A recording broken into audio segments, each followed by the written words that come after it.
चलिए मंत्र पाठ। ओम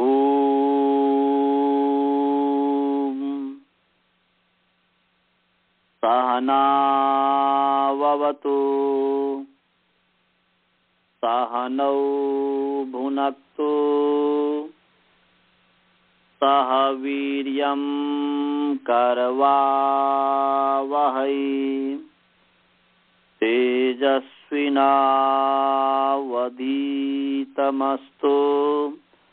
मा विद्विषावहै।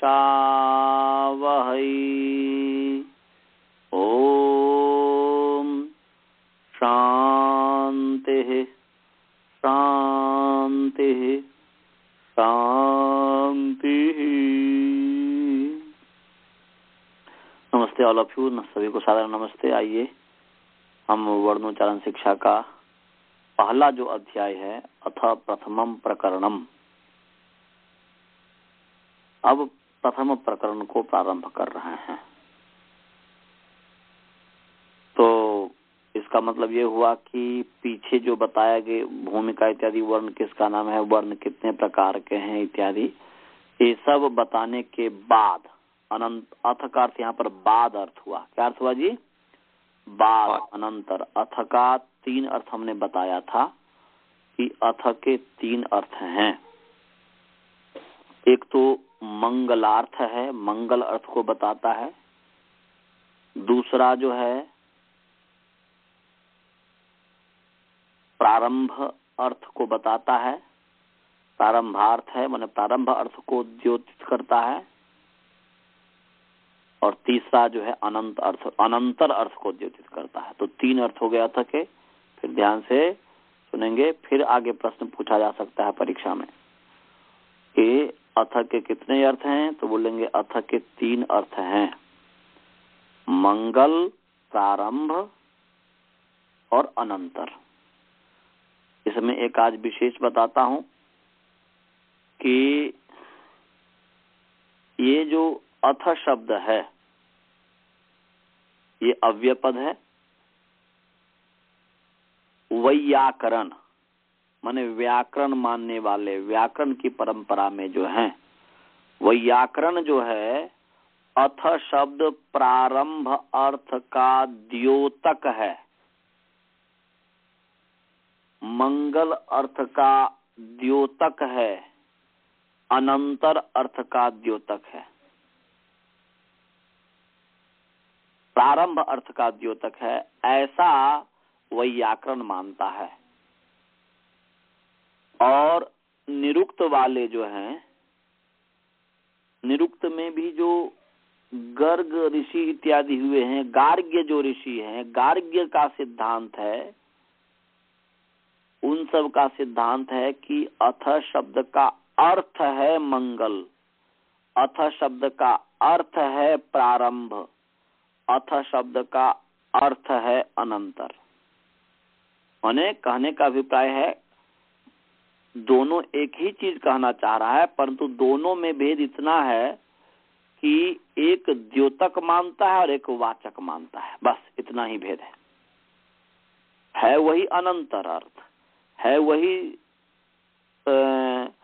प्रारंभ और वही है मंगल, मंगल ही अर्थ है। परंतु द्योतक माने अथ शब्द का सीधा अर्थ नहीं है प्रारंभ, अथ शब्द का सीधा अर्थ नहीं है मंगल, बस वह द्योतित करता है, प्रकाशित करता है। यह वाचक न होकर के द्योतक है, माने व्यंजक है, व्यंजना शक्ति से अथ शब्द का यह अर्थ निकलता है, ऐसा वैयाकरण कहता है।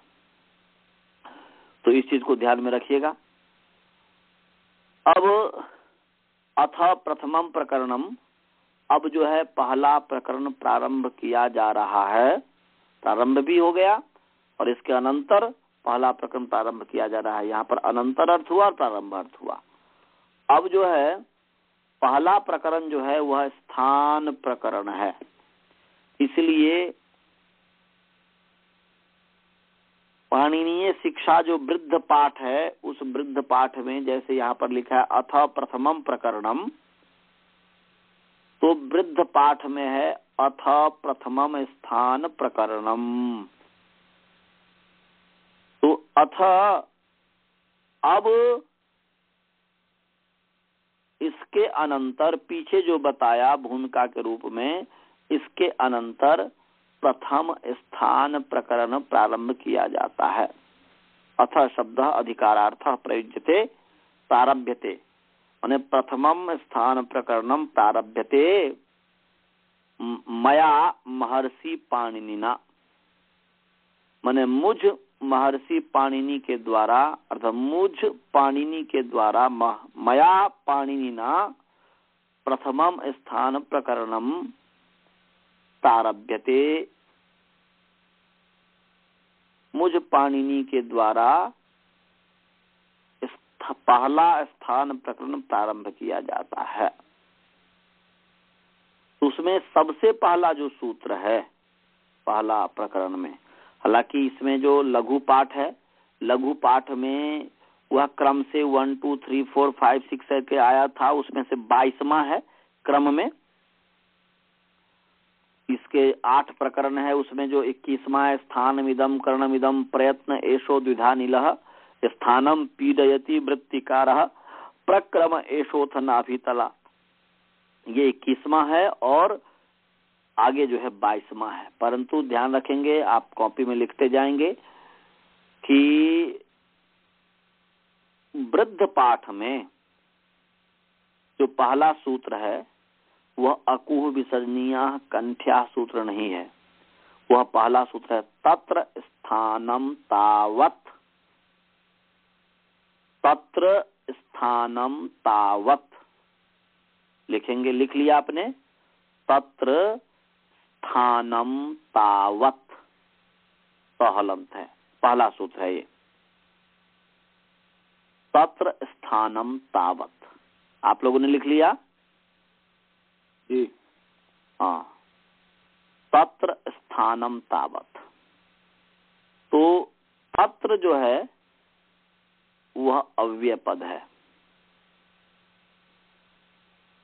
4 प्रकार के शब्द होते हैं, नाम, आख्यात, उपसर्ग और निपात। नाम जो है वह सुबंत है, आख्यात जो है वह तिंगंत है, उपसर्ग और निपात जो है यह भी एक पद है, अपदम न प्रयुंजित, बिना पद का तो प्रयोग किया ही नहीं जा सकता। तो ये उपसर्ग और निपात किसी भी नाम या आख्यात के पहले, आख्यात जो शब्द है जैसे गच्छति आख्यात है, और उस गच्छति के पहले आ जुड़ गया तो आगच्छति हो गया, तो आ का नाम उपसर्ग है। तिष्ठति ये आख्यात है, उस तिष्ठति से पहले प्र जुड़ गया तो क्या प्रतिष्ठति, तो प्र उपसर्ग हो गया। तिष्ठति माने ठहरता है और प्रतिष्ठति माने चलता है, उसके विपरीत अर्थ हो गया। प्रतिष्ठामि अहम अधुना, भगवान कुत्र प्रतिष्ठति, भगवान कुत्र प्रतिष्ठति, आप कहाँ जाते हैं, तो वहां पर प्रतिष्ठति का मतलब है गच्छति। तो तिष्ठति से पहले प्र जुड़ गया तो प्रतिष्ठति, तो प्र उपसर्ग है।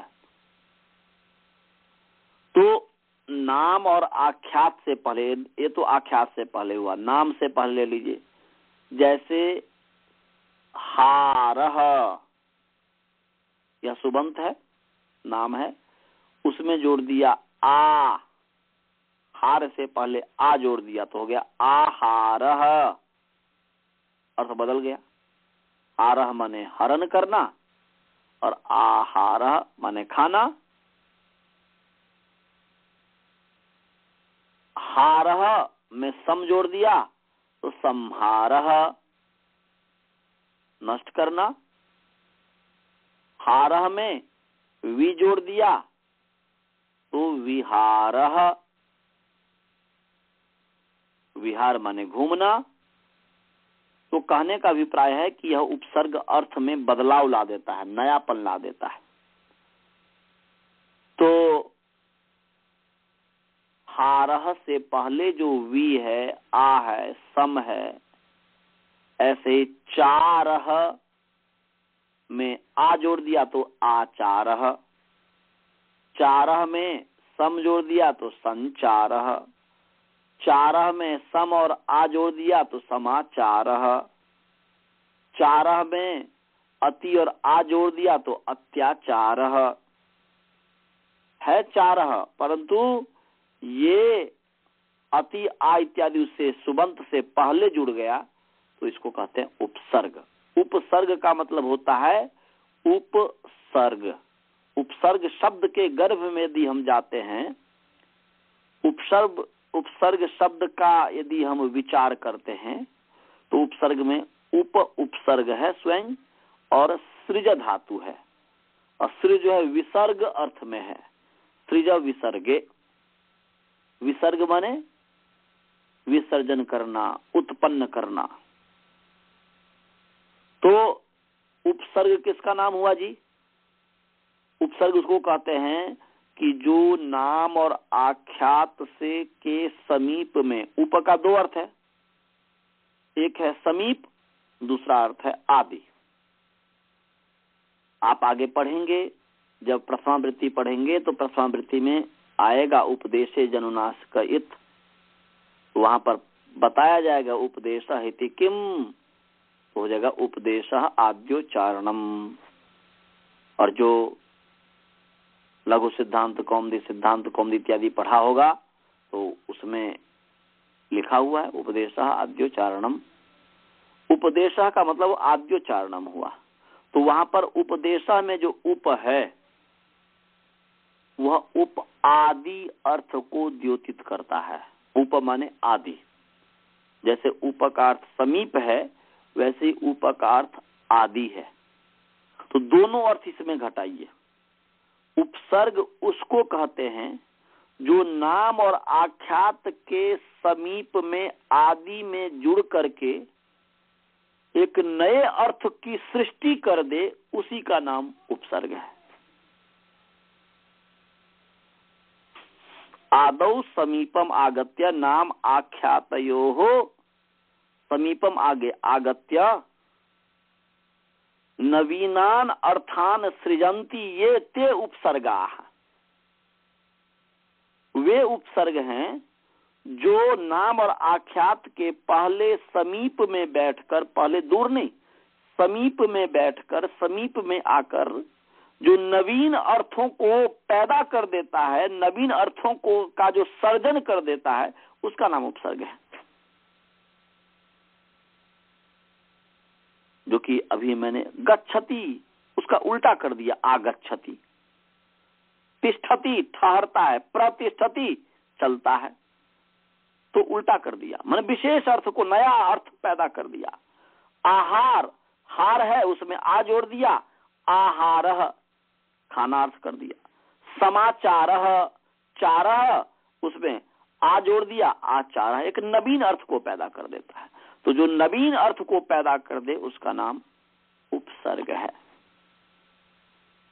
और ऐसे ही निपात है। निपात का अर्थ है उच्चावचेषु अर्थेषु ये निपतंती ते निपाताः। ध्यान से सुनेंगे। निपाताः, ये जो भी व्याख्या की जाती है सामने में अर्थ को ध्यान में रख करके, इसका हमने अभी जो उपसर्ग की व्याख्या की तो जैसा अर्थ होता है, जैसी स्थिति है, उस स्थिति को देख करके हमने इसका निर्वचन कर दिया। ऐसे ही निपतंती, निपाता जो है नी उपसर्ग पूर्वक पत धातु है, पत दिगतु है, तो निपतंती ये ते निपाता। तो निपतंती ये ते निपाता का मतलब क्या हुआ? अब देखा ये जाता है कि अनेक प्रकार के अर्थों में ये जो गिरते हैं, है एक ही शब्द, क है, ख है, ग है, घ है, ङ है, च है, छ है, जितने भी वर्ण हैं, अ है, आ है, ये सब निपात है। ये जितने भी वर्ण हैं ये सब निपात है। ऐसे ही ननु, च, हे, अये, भो इत्यादि बहुत सारे शब्द हैं। तो एक अष्टाध्यायी का सूत्र है चादयो सत्वे, तत्व भिन्न द्रव्य भिन्न जो चाबी है, जब उस च इत्यादि का द्रव्य अर्थ नहीं होगा तो उसका नाम निपात है। तो ये जो निपात है, निपात का मतलब है निपतंती या निपतति। एक अर्थ वचन में कहेंगे तो निपतति यह स निपातः, और बहुवचन में कहेंगे तो निपतंती ये ते निपाताः। तो क्या निपतंती माने गिरते हैं, पतंती माने गिरते हैं, नहीं माने निश्चित रूप से। जो निपतंती ये जो निश्चित रूप से गिरते हैं। भाई किसमें गिरते हैं? तो उच्चावचेषु अर्थेषु विभिन्नेषु अर्थेषु। उच्चावचेषु माने उच्च माने ऊंचा, अवच माने नीचा। ऊंचे और नीचे अर्थ में जो गिरते हैं। ऊंचे नीचे अर्थ में का मतलब क्या हुआ जी? अनेक अर्थों में जो गिरते हैं। अर्थात कहने का अभिप्राय यह हुआ, भाव ये हुआ कि जिनका अनेक अर्थ होता है उसका नाम निपात है। तो अ का बहुत सारे अर्थ है। अ का अर्थ ब्रह्मा भी है, अ का अर्थ अग्नि भी है, अ का अर्थ क्या बोलते हैं कि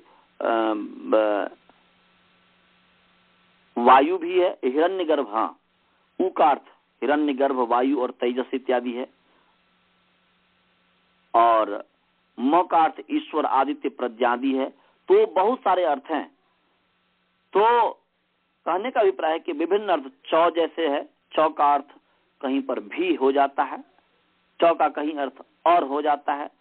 वा है, वा का कहीं अर्थ और हो जाता है, कहीं पर वा का अर्थ विकल्प वा हो जाता है, अथवा अर्थ में हो जाता है, इत्यादि इत्यादि।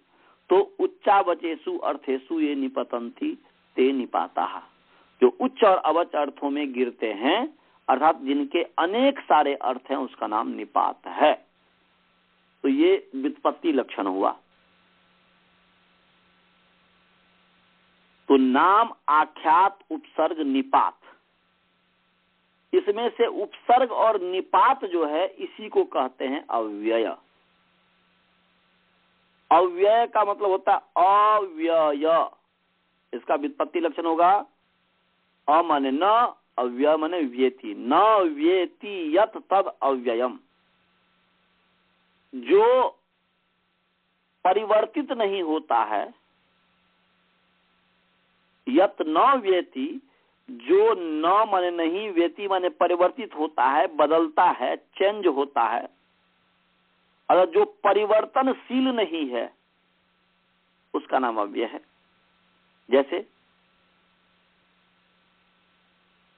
ईश्वर परिवर्तनशील नहीं है, इसलिए ईश्वर का नाम अव्यय है। आत्मा परिवर्तनशील नहीं है, इसलिए आत्मा का नाम अव्यय है। तो जैसे आत्मा अव्यय है, जैसे परमात्मा अव्यय है, ऐसे ही शब्द में भी जो परिवर्तित नहीं होता, टिट फॉर टाइट, जैसा का तैसा, वह जैसा है वैसा ही है। सुबंत में परिवर्तन होता है। रामः है तो रामो हो जाता है, रामाह हो जाता है, रामम रामो रामान, रामेण रामाभ्याम राम एटसेट्रा इत्यादि। ऐसे पठति पठतः पठन्ति, पठसी पठतः पठथ इत्यादि, ये परिवर्तित हो जाता है, यह बदल जाता है। परंतु अ आ ई इत्यादि वैसे ही रहेगा, च वा ह इत्यादि वैसे ही रहेगा, उसमें कोई बदलाव नहीं होता, इसलिए इसका नाम अव्यय है। तो उसी अव्यय में अथ भी अव्यय है। तो ये अथ अव्यय पद है। प्रथमम, यह जो है नपुंसक लिंग है, सर्वनाम, प्रथमा व्यक्ति एक वचन। और प्रकरणम जो है अकारांत पुंलिंग, प्रकरण शब्द प्रथमा विभक्ति एक वचन है। तो ऐसे ही इसमें जो है पहला जो सूत्र है तत्र स्थानम तावत, इसमें जो तत्र है यह अव्यय पद है। स्थानम अकारांत नपुंसक लिंग प्रथमा विभक्ति एक वचन है, और तावत यह अव्यय पद है। यहाँ पर तत्र और तावत दो अव्यय पद हैं और स्थानम ये सुबंत है। तो अर्थ हो गया तत्र माने तत्र जो यहाँ पर है यह निर्धारण में सप्तमी है, निर्धारण में सप्तमी है। निर्धारण अर्थ को बताता है, सप्तमी विभक्ति को बताता है। तत्र माने वहां, माने उसमें। तो यहां पर जो है निर्धारण है। निर्धारण किसको कहते हैं जी? निर्धारण का अर्थ होता है कि जाति, गुण, क्रियाभिः समुदायात् एक देशस्य पृथक्करणम निर्धारणम। ये सुनेंगे, जाति, गुण, क्रियाभिः समुदायात् एक देशस्य पृथक्करणम निर्धारणम। तो निर्धारण क्या है? समुदायात एक देश से पृथक्करणम। जो ग्रुप है, जो समुदाय है, जो समूह है, उन समूहों में से एक देश को, एक चीज को अलग करना निर्धारण कहलाता है।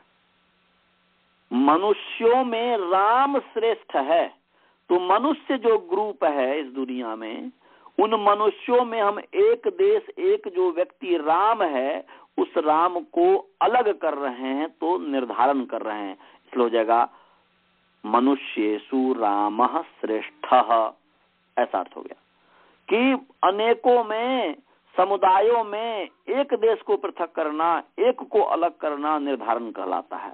भाई क्यों ऐसा करते हैं? समुदाय से हम एक वस्तु को, एक चीज को, एक देश को अलग क्यों करते हैं जी?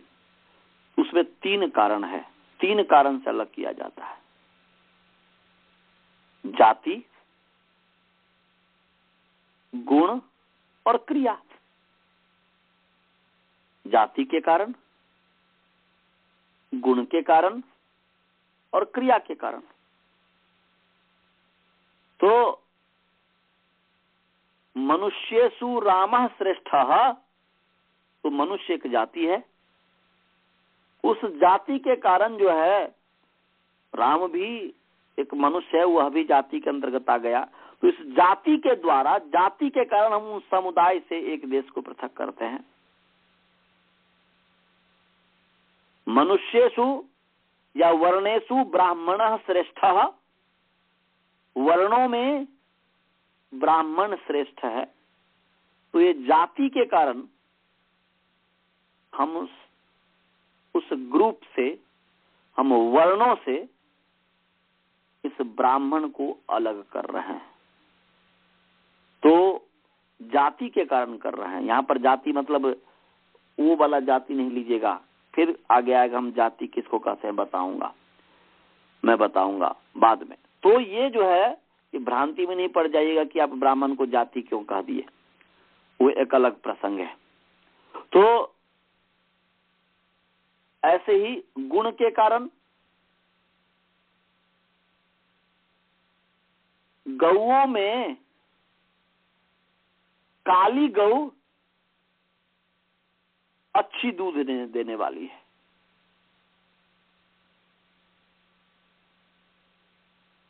तो गवाम या गोशु संपन्ना गौ क्षीरतमा, गवाम गोशु वा कृष्णा गौ संपन्ना क्षीरतमा। गौओं में जो काली गौ है वह संपन्न, पूर्ण, पुष्कल, औषधि युक्त इत्यादि जो है दूध को देने वाली है इत्यादि। ऐसे ही दौड़ने वालों में, चलने वालों में दौड़ने वाला जल्दी पहुंचता है इत्यादि। तो कहने का अभिप्राय कि जाति गुण क्रिया के द्वारा इसके कारण समुदाय से एक देश को जो पृथक करते हैं उसको कहते हैं निर्धारण। तो यहाँ पर जो तत्र स्थानम तावत है, इसमें जो तत्र है यह निर्धारण में सप्तमी बताता है। यह सप्तमी से युक्त वाला तत्र सप्तम्यर्थ को बताता है। तो तत्र का अर्थ हुआ तेषु मध्येषु, उनमें। उनमें किसमें? ये जो 8 प्रकरण है, स्थान प्रकरण, करण प्रकरण, आभ्यांतर प्रयत्न प्रकरण, बाह्य प्रयत्न प्रकरण, अनिलः स्थानम पीडयति प्रकरण, वृत्ति कारः प्रकरण, प्रक्रम प्रकरण और अथ नाभि तलात प्रकरण, एषोथ नाभि तलात प्रकरण, जो 8 प्रकरण हैं, उनके मध्य में तावत, पहले, तावत का अर्थ यहाँ पर प्राक, पहले, प्रथमम, पूर्वम, ये सब तावत का अर्थ है। तावत माने पूर्वम, तावत माने प्रथमम, तावत माने प्राक, पहले, स्थानम माने स्थान विषयम उच्यते, स्थान के संबंध में कहा जाता है। स्थान विषयम उच्यते या स्थान विषयम निरूप्यते या स्थान विषयः पुंलिंग करेंगे तो स्थान विषयः निरूप्यते। माने ये जो 8 प्रकरण है उसमें से पहला, सबसे पहले जो है स्थान प्रकरण प्रारंभ किया जा रहा है। स्थान प्रकरण को बताया जा रहा है, उसको निरूपित किया जा रहा है। स्थान प्रकरण का मतलब क्या हुआ कि वर्णों का जो उत्पत्ति स्थान है, वर्ण कहां से उत्पन्न होता है, उसके संबंध में बताया जा रहा है। तो सबसे पहले स्थान क्या है, कितने हैं स्थान, इस चीज को समझ लीजिए।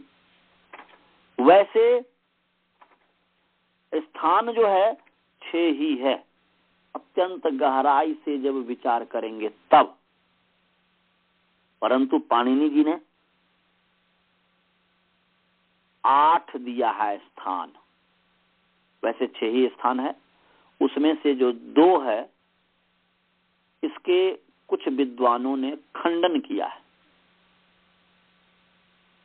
जैसे हृदय प्रदेश को स्थान मानते हैं, महर्षि पाणिनि जी हृदय प्रदेश को भी स्थान मानते हैं। वैसे स्थान तो पूरा पेट भी स्थान है, हृदय भी स्थान है उस रूप में, परंतु वर्णों के उत्पत्ति में, वर्णों के उच्चारण में हृदय प्रदेश को मानते हैं और जिह्वा मूल को भी मानते हैं। जो कि ये जिह्वा मूल और हृदय प्रदेश, जिह्वा मूल देखा जाए वस्तुतः तो वह करण पंक्ति में है, स्थान पंक्ति में नहीं है, जो कि आगे बताऊंगा।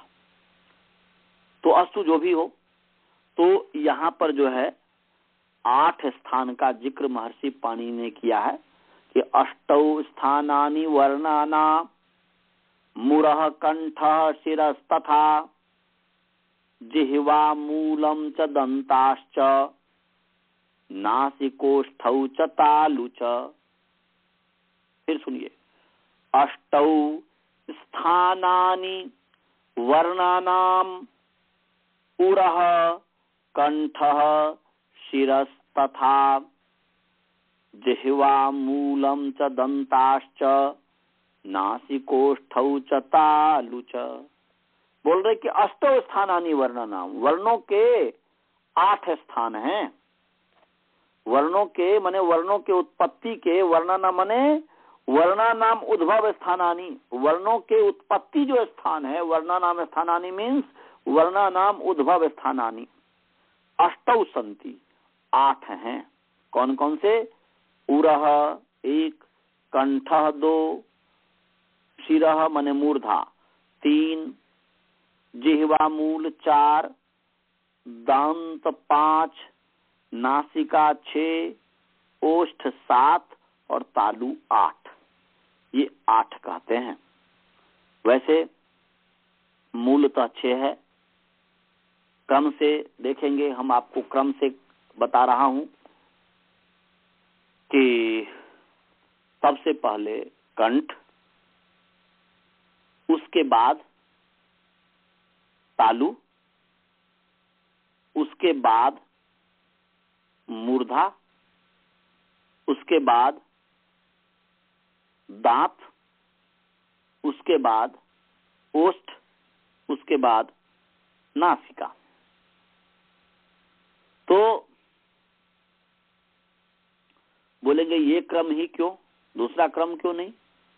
तो बहुत बड़ा विज्ञान है इसमें, क्रम यही है, परंपरा से आती जा रही है। देखिए, क ख ग घ ङ पहले कंठ, च छ ज झ य तालु,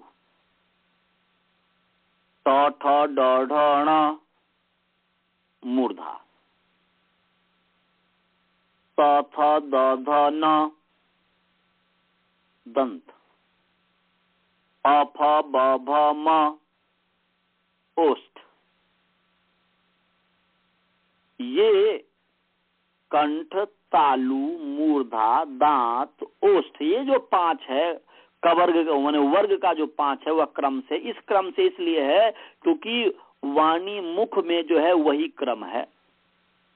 कंठ के बाद तालु, तालु के बाद मूर्धा, मूर्धा के बाद दांत, दांत के बाद ओष्ठ, और सबसे लास्ट में तो ङ जो है, ग य ण न म पंचम, पंचम जो वर्ण है वो उसका अपना अपना स्थान और नासिका स्थान है, इसलिए सबसे अंतिम में नासिका। तो ये स्थान है, स्थान पंक्ति इसको कहेंगे। और नीचे जीवा के मूल से लेकर के ओष्ठ तक ये कर्ण पंक्ति है, क्योंकि कर्ण कहते हैं साधन को, वेजन मीन्स को। जब तक जिह्वा तत्त स्थान को माने कंठ, तालु, मूर्धा, दांत इत्यादि स्थान को तत्त स्थान में जब तक जिह्वा मूल से लेकर के ओष्ठ तक नहीं स्पर्श करेगा तब तक अकार आदि का उच्चारण नहीं हो सकता। इसलिए जिस व्यक्ति का जिह्वा नहीं है वह बोल नहीं सकता। जिस व्यक्ति के जिह्वा को काट देंगे वह बोल नहीं सकता, क्योंकि अधिकतर वर्णों का उच्चारण जिह्वा से ही होता है। ओष्ठ से उच्चारण प का होता है। एक गूंगा व्यक्ति भी प ऐसा कह देगा, वह क्योंकि बस उसमें जिह्वा का कोई काम नहीं, उसमें ओष्ठ का काम होता है कि नीचे वाले ओष्ठ को ऊपर वाले ओष्ठ में भिराओ, स्पर्श कराओ तो प का उच्चारण हो जाएगा, फ का उच्चारण हो जाएगा।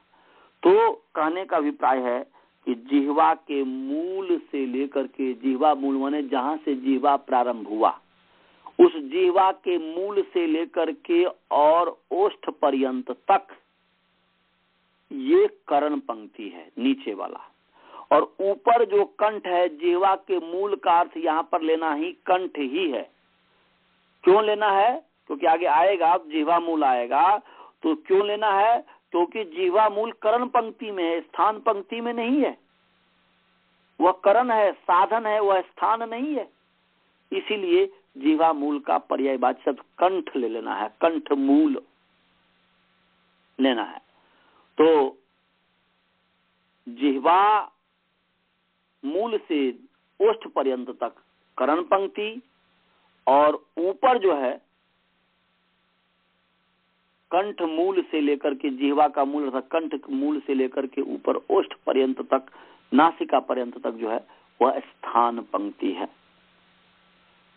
और कर्ण पंक्ति में जिह्वा जो है, मूल साधन जो है, वह जिह्वा को माने देखियो कंठ्य, तालव्य, मूर्धन्य और दंत्य, 4 जो वर्ण हैं। कंठ माने क ख ग घ ङ, तालव्य माने च छ ज झ य, मूर्धन्य माने ट ठ ड ण, और दंत्य माने त थ द ध न। तो कंठ, तालव्य, मूर्धन्य और दंत्य जो 4 वर्ण है, इसका जो है साधन जो है वह जिह्वा है। जिह्वा इसका साधन है।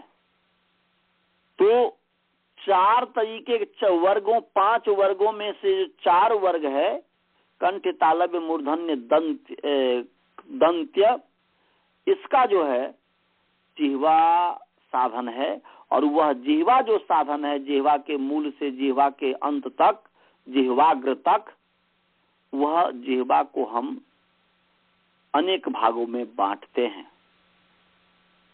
जिह्वा को एक जिह्वा मूल हुआ, फिर दूसरा जिह्वा का बीच हुआ जिसको कहते हैं जिह्वा मध्य, मिडिल ऑफ टंग।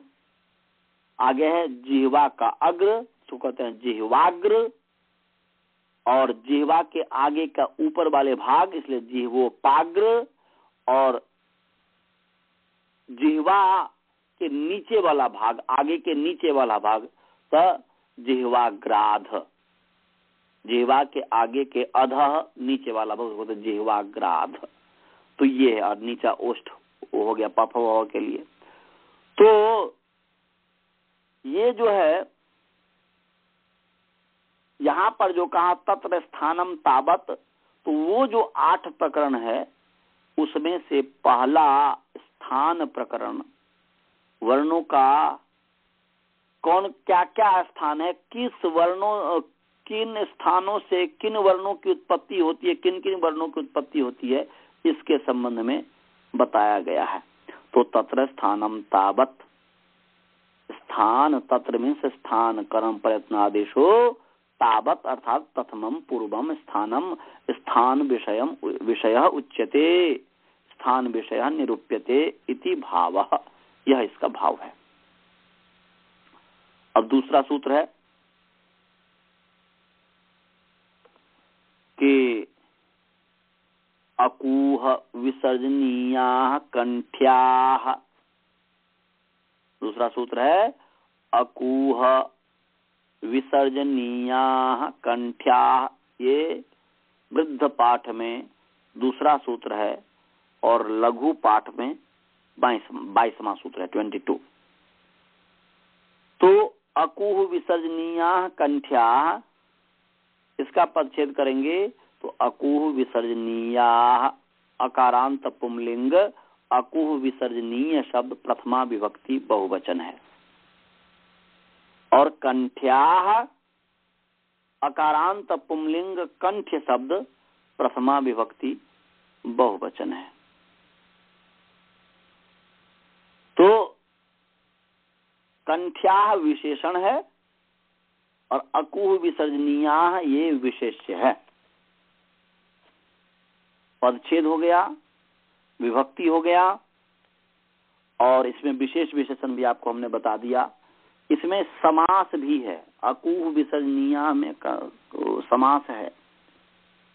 समास का अर्थ है समसनम समासः, संक्षेपीकरणम समासः, संक्षेप करने का नाम समास है, समसन का नाम समास है, अर्थात बहुनाम पदानाम मिलित्वा एक पद भवनम समासः, अनेक पदों को मिला करके एक पद कर देने का नाम समास है। तो यहाँ पर कितने पद है देख लीजिए, अ, कु, ह, विसर्जनीय 4 पद हैं, इसलिए हो जाएगा अश्च, कुश्च, हश्च, विसर्जनीयश्च इति अकूह विसर्जनीयाः।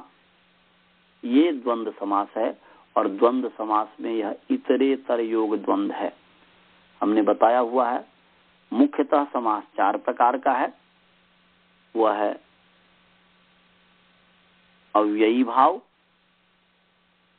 तत्पुरुष, बहुव्रीहि और द्वंद्व, अष्टाध्याय क्रम से। तो अव्ययी भावश्च, तत्पुरुषः, शेषो बहुव्रीहि, चार्थे द्वंद्वः, ये अष्टाध्याय का सूत्र हो गया। तो मुख्यतः 4 प्रकार के समास हैं, उसी का भेद है और भी। तो उसमें से जो द्वंद्व समास है वह द्वंद्व दो प्रकार का है। चार्थे द्वंद्व, चौ अर्थ में द्वंद्व समास होता है और चौ के चार हैं, हमने अर्थ हैं बताया था आपको। चार अर्थ हैं इतरेतर, समाहार, समुच्चय और अनुवादचय। चार चौके अर्थ हैं। उसमें से समुच्चय और अनुवादचय, इस समुच्चय और अनुवादचय में समास नहीं होता और इतरेतर और समाहार में समास होता है। समाहार द्वंद्व समास सदा एक वचन में होता है और यूजुअली प्रायः 99.9% नपुंसक लिंग में होता है। नपुंसक लिंग एक वचन में है, कहीं कहीं पुंलिंग भी देखा जाता है। एक वचन तो रहेगा ही, भले ही वह लिंग नपुंसक लिंग में हो या ना हो। जैसे कि प्रमाण के लिए आप पीछे पढ़ करके आए हैं कि ऊकालो ह्रस्व दीर्घ प्लुतः, तो ह्रस्व दीर्घ प्लुतः में समाहार द्वंद्व है परंतु पुंलिंग है। तो उसका लक्षण याद रखिएगा कि समाहार द्वंद्व समास सदा एक वचन में होता है और यूजुअली प्रायः अधिकतर नपुंसक लिंग में होता है। यूजुअली इसलिए कह दिया गया कि कभी कभी पुंलिंग या दूसरे लिंग में भी हो जाए। तो यहाँ पर अकूह विसर्जनीयाः ये जो है बहुवचन है, तो द्विवचन और बहुवचन में सदा इतरेतर योग द्वंद्व होता है। तो यहाँ पर अकूह विसर्जनीयाः ये इतरेतर योग द्वंद्व समास है। तो ये समास हो गया। और कंठ्या का मतलब क्या हुआ जी? कंठ्या का मतलब हुआ कि कंठे भवा इति कंठ्याः, तत्र जातः एक अष्टाध्यायी का सूत्र है, चतुर्थ अध्याय का है। तो तत्र भवा अर्थ में जो है, तत्र जाता अर्थ में शरीरावयवाच्च एक सूत्र है। वो शरीर के अवयववाची से जो है उत्पन्न अर्थ में, जात अर्थ में या भव अर्थ में, तत्र भव, भव अर्थ में भी कर सकते हैं। ये जो है यत प्रत्यय हो गया है। भाव अर्थ में या जात अर्थ में यत प्रत्यय करके और कंठ्य बन गया। कंठे भवः इति कंठ्यः ते कंठ्याः, या कंठे जातः इति कंठ्यः ते कंठ्याः। कंठ में जो उत्पन्न है, कंठ में जो जात है, जात माने उत्पन्न, कंठ में जो उत्पन्न होने वाला है, कंठ में जो होने वाला है, अर्थात कंठ में जिन वर्णों की उत्पत्ति होती है, जिन जिन वर्णों की उत्पत्ति होती है, उन वर्णों को कंठ्य वर्ण कहते हैं। कंठ में, कंठ जो स्थान है, उस कंठ स्थान में जिन जिन वर्णों की उत्पत्ति होती है, उन सभी वर्णों को कंठ कहते हैं, कंठ्य कहते हैं।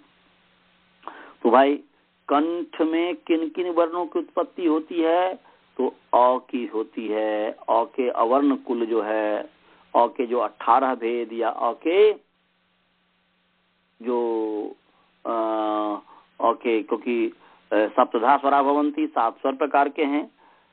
तो एक अ के जो है जब 18 भेद हो गए वैसे ह्रस्व दीर्घ प्लुत के आधार पर, और जब उदात्तर, अनुदात्तर, अस्वरिते या उदात्तः ये जब मानेंगे तो ऐसे करके 42 भेद हो जाता है और एक श्रुति, तो 42 भेद हो जाएगा।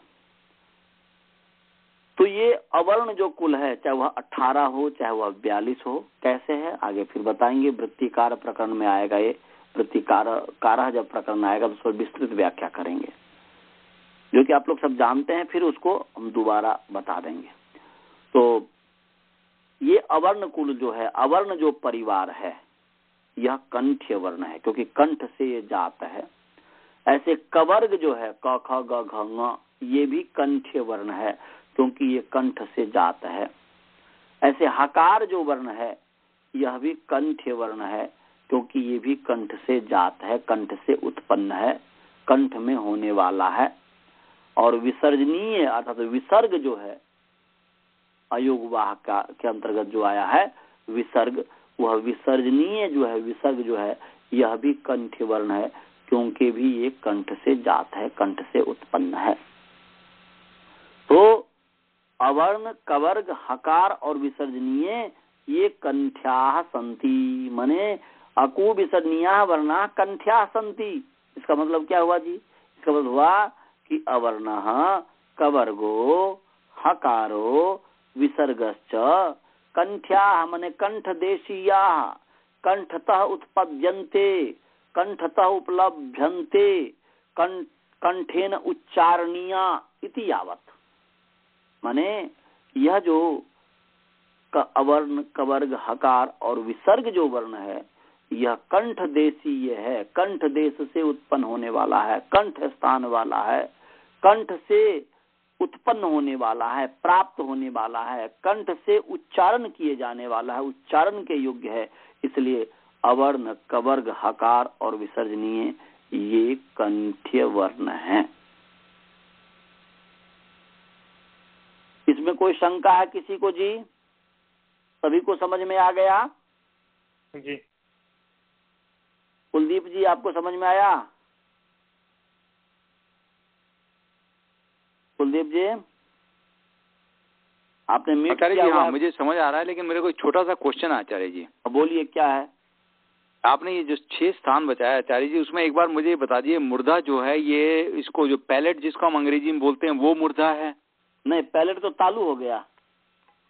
वो तालू, इस पैलेट जो ऊपर वाला जो मुंह का ऊपर का टॉप का पार्ट है वो तालू है आचार्य जी? अच्छा इधर सुनिए, मैं आपको बता रहा हूँ। बोलिए ट जहाँ से बोलते हैं वो मूर्धा है। ओके, अच्छा। अब बोलिए र। तो र और ट के बीच वाला जो भाग है चारों तरफ जो है वो दांत से ऊपर तक सब मूर्धा है। ट और र क्या बताया? त और र, हाँ ये सब मूर्धा देश है। बोलिए च। तो इसमें देखेंगे आप जिह्वा का मध्य ऊपर उठने का कोशिश करता है, तो वह ऊपर वाला गुंबज सबसे ठीक ऊपर का और दांत के बगल का माने गाल के पास जो है, गाल के दांत के ऊपर वाला ये पूरा जो भाग है वह तालु का है। चलिए समझ गए जी? हाँ जी, हाँ जी आचार्य जी। अच्छा, और किसी को कोई प्रश्न?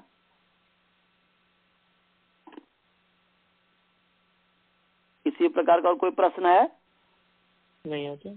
नहीं है। तो ये पहला। सुमन जी आपको समझ में आया? एक बार अकु विसर्जनीय का पद विकसित करिएगा जरा सा। किसका? अकु विसर्जनीय का पद विच्छेद। नहीं तो अकु विसर्जनीय प्रथमा विभक्ति बहुवचन है ना, और कंठ्या प्रथमा विभक्ति बहुवचन है। रामः रामौ रामाः, तो अकु विसर्जनीया ये प्रथमा विभक्ति बहुवचन है और कंठ्या प्रथमा विभक्ति बहुवचन है। इसमें समास में कर दिया तो आप लिख रहे हैं ना जो मैं पढ़ाता हूँ? हाँ लिखिए, समास अश्च कुश्च हश्च विसर्जनीयश्च इति अकु विसर्जनीयाः, ये इतरेतर योग द्वंद्व है। तो ये इतरेतर योग द्वंद्व, ये इतरेतर योग द्वंद्व, ये इतरेतर योग द्वंद्व है। और कोई इसमें शंका समझ में आ गया? हाँ द्वंद्व वो तो संस्कृत में हुआ, हिंदी में कहेंगे इतरेतर योग द्वंद्व। इतरेतर योग द्वंद्व, इतरेतर योग द्वंद्व। इतरेतर मतलब? इतरेतर माने इतर का मतलब होता है दो सर, दूसरा, इतर माने दूसरा, अन्य। एक ग्रुप है, दो तरीके का ग्रुप होता है, दो तरीके का ग्रुप होता है। एक ग्रुप को कहते हैं उद्भूत अवयव भेद समुदाय, एक ऐसा ग्रुप जो अपने अवयवों को दिखाता है, जिसमें अवयव दिखते हैं पार्ट, और एक ऐसा समुदाय जिसमें कि अवयव नहीं दिखते हैं, अवयव छुप जाते हैं। जैसे कि गाय का ग्रुप, गाय यदि एकदम कल्पना कीजिए 10-12 गाय एक साथ सट करके खड़ा हो, या 10 मनुष्य एक साथ खड़ा हो जाए, तो उसमें मानो कि अलग अलग अवयव नहीं दिख रहा है, सब एक ग्रुप है, सब सट के खड़ा है। तो इस तरीके से जब अलग अलग अवयव नहीं दिखेगा तो इसको कहते हैं समाहार ग्रुप, इसको कहते हैं अनुद्भूत अवयव भेद समुदाय। अनुद्भूत अवयव जो अपने अवयवों को प्रकट नहीं कर पाता है, और एक होता है उद्भूत अवयव भेद समुदाय जो अपने अवयवों को प्रकट कर देता है। जैसे अलग अलग गौ हो, अलग अलग मनुष्य और उसका ग्रुप है, तो अलग अलग दिखेगा कि ये मनुष्य, ये मनुष्य, ये मनुष्य है। तो अनुद्भूत अवयव भेद समुदाय में समाहार द्वंद्व समास होता है, और उद्भूत अवयव भेद समुदाय में इतरेतर योग द्वंद्व समास होता है। माने इतरेतर माने एक दूसरे के साथ, योग माने जुड़ा हुआ, योग माने जुड़ना, समझ गए? योग माने जुड़ना और इतरेतर माने एक दूसरे के साथ। तो इतरेतर योग का मतलब कि एक दूसरे के साथ जुड़ा हुआ, मतलब ये है कि 10 ग्रुप है मनुष्य का, अलग अलग दूर दूर में है, परंतु है तो ग्रुप, एक दूसरे से जुड़ करके ही ग्रुप बना है। तो एक दूसरे से जुड़ करके वह ग्रुप बन गया, एक दूसरे के साथ जुड़ा हुआ है, एक दूसरे के साथ जुड़ने वाला है, तो उसको कह देते हैं इतरेतर योग। और समाहार मतलब हुआ वही समूह, कि वह पूरा, जैसे आहार, सम आहार, सम्यकतया आहार, आहार माने खा लेना, भोजन, आहार भीतर। तो जैसे हम भोजन को मुख में खा लेते हैं, वह भीतर चला गया, अब दिखता नहीं है, ऐसे ही वह एक जो ग्रुप होता है जिसमें कि वह एक साथ है ग्रुप, बहुत ही जब ये करेंगे तब अलग अलग गिन पाएंगे, परंतु यह है कि वह ऐसा ग्रुप है कि वह मानो कि वह उसमें वह समा गया हुआ है, इसीलिए वह समाहार है। समझ गए जी? हाँ, आप लोगों को समझ में आया? कोई प्रश्न हो तो पूछिए, नहीं तो अब जो है यहीं पर पाठ समाप्त करते हैं, और अगले सप्ताह हम जो है 15 मिनट पहले छोड़ेंगे, क्योंकि जो है आगे अष्टाध्यायी हमें सुनना है उनका। तो अगले सप्ताह जो है तैयारी करके अच्छी तरीके से रखिएगा, मैं अष्टाध्यायी सुनूंगा। अनंत जी आज इसलिए नहीं सुना क्योंकि आज पहला प्रकरण था शुरू होना, तो इसलिए इसमें मैं भूमिका के रूप में बनाया। अब आगे भूमिका ज्यादा नहीं होगा, वो तो बस चलता जाएगा, चलता जाएगा, चलता जाएगा। ठीक है। हाँ, तो नहीं, यदि प्रश्न है तो मंत्र पाठ करें। करो जी। ओम पूर्णमदः पूर्णमिदं पूर्णात् पूर्णमुदच्यते पूर्णस्य पूर्णमादाय पूर्णमेवावशिष्यते। ओम शांति शांति शांति। नमस्ते जी। आचार्य जी नमस्ते। नमस्ते नमस्ते। आचार्य जी। हाँ बोलिए। रिकॉर्डिंग बंद कर दीजिए तो। हाँ जी जी।